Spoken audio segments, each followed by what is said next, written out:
So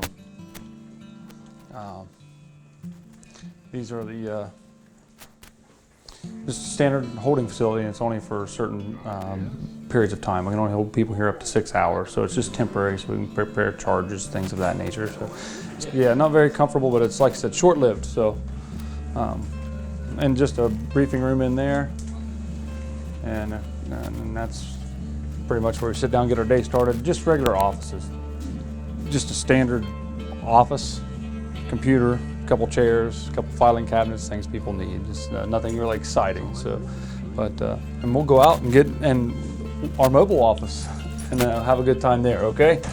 So, all right.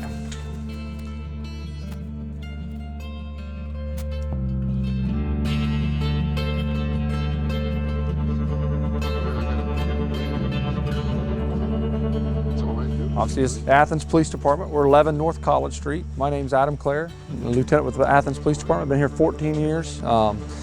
And so what things people need to know about Athens Police Department? Obviously, we're here to help and serve the community of Athens. And with that comes the High University students. We have about 26 police officers. If you're stopped by an Athens police car, it should look like this. You want to look through one of the cars? Okay, yeah. Yeah, we're going to go patrol. So.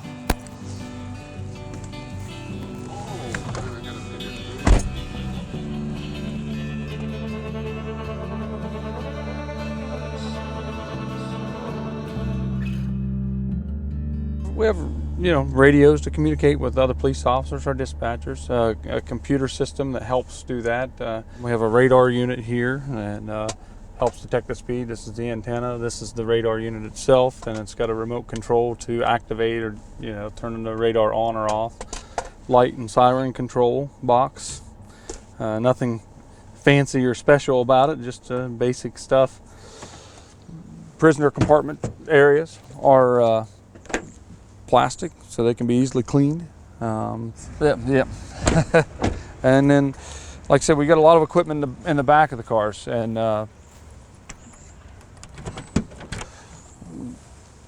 we've got reach poles for wild animals or dangerous animals, first aid kits, AEDs for people with experiencing heart attacks, fire extinguishers, those things, rope rescue in case somebody be in the water. So we have a lot of different capabilities that we have and things we have to plan for. So.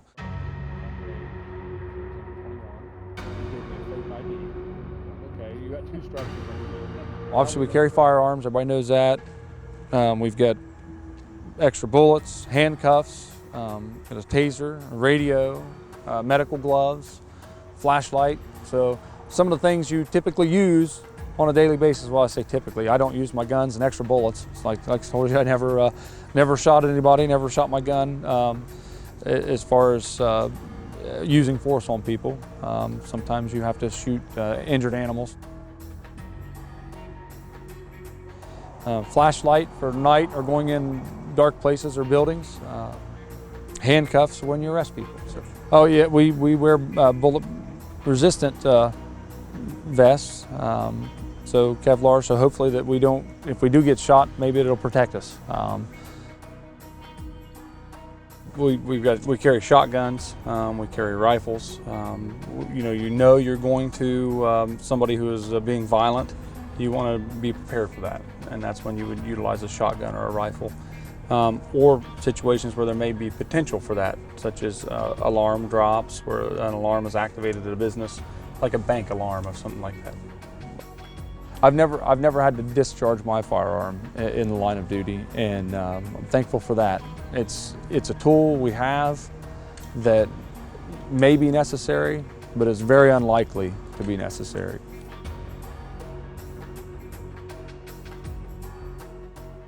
So when you're talking about police officers using deadly force against our citizens in our country or visitors to our country, it's a stereotype. It's not a reality. Yes, it happens, but there are a lot of things that go around that. And each situation is different. Sometimes it's necessary, and sometimes there are officers that do make mistakes. we're human, you know. You don't put this on and become a robot, you know. And I know a lot of people critique us on what the law says is that if an officer feels like their life is in danger or the life of somebody else is in danger, they have a right to use deadly force. Okay.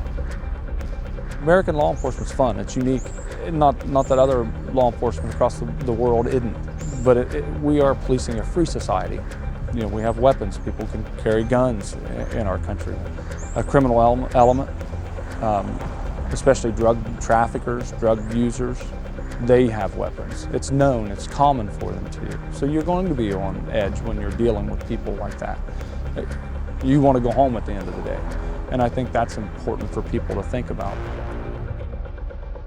I've drawn my weapon one time with you, and it was a noise complaint. Knocked on the door, guy comes to the door and had a knife like this. I was in a stairwell and nowhere to go besides down the stairs backwards. And so I drew my gun, told him to drop the knife, and I'm glad that he did. I didn't have to do anything. But that was a situation that I would have had to make a split-second decision. If he would have came out the door at me, what would I have done? You know, what could I have done? And until you're there, until that happens, you may not know.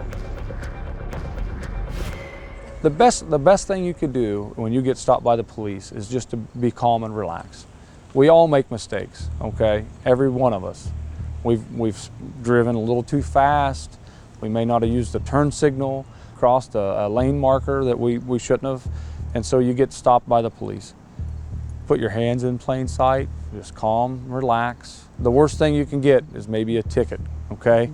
If you've done nothing else wrong, committed no other crimes, and you know that, but you might not have realized you were driving a little too fast. Maybe you missed the speed limit sign and just, you know, just polite, courteous, keep your hands in view where that you're not going to startle them, and just provide what information they may ask for. And that officer's job is to tell you what happened and try to take corrective action so that you don't do it again. We're not going to arrest people for minor offenses. We like to gauge their behavior. If they're too drunk to care for themselves and don't have someone else to help them, that could get someone arrested, say, for disorderly. And other than that, there's, you know, we don't really just grab people, you know, for no reason. I couldn't imagine living in that environment where you just get stopped for anything, no matter what, just because a cop didn't like you. I don't believe that that's a freedom. And I believe in our Constitution, and I think as a police officer you should uphold the Constitution. Being a police officer, obviously as a full-time job, you need to provide for your family and support yourself. And I think it's important to have appropriate wages. When I worked at a smaller agency, when I first got into law enforcement, the pay was terrible. I mean, it wouldn't have been enough to raise a family. Every community is different.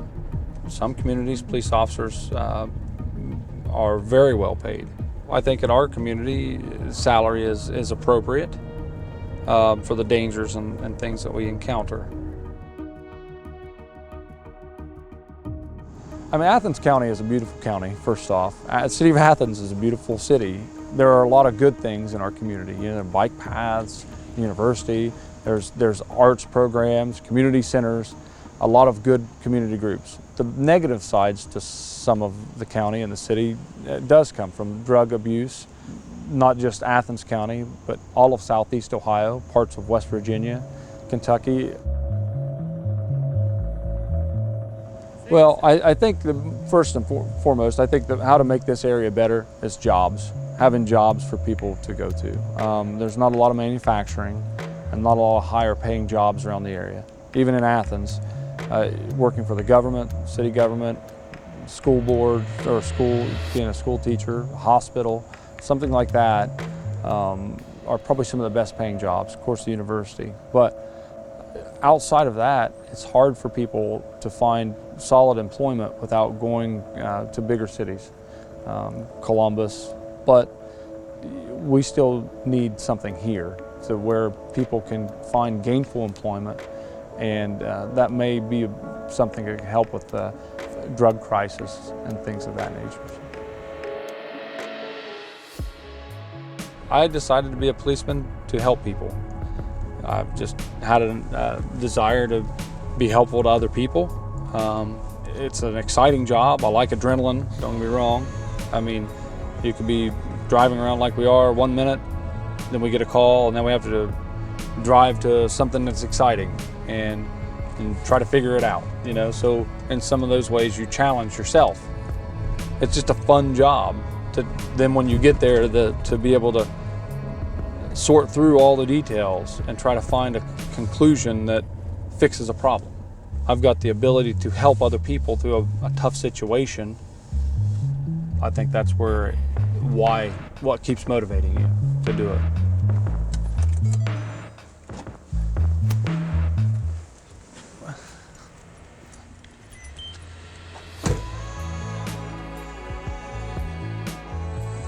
I think it's a pretty cool place. We should get the lights on at the football stadium, so that'll be a happening place in a few hours. You have a city, but you're still kind of in touch with nature and things. It's kind of cool. So.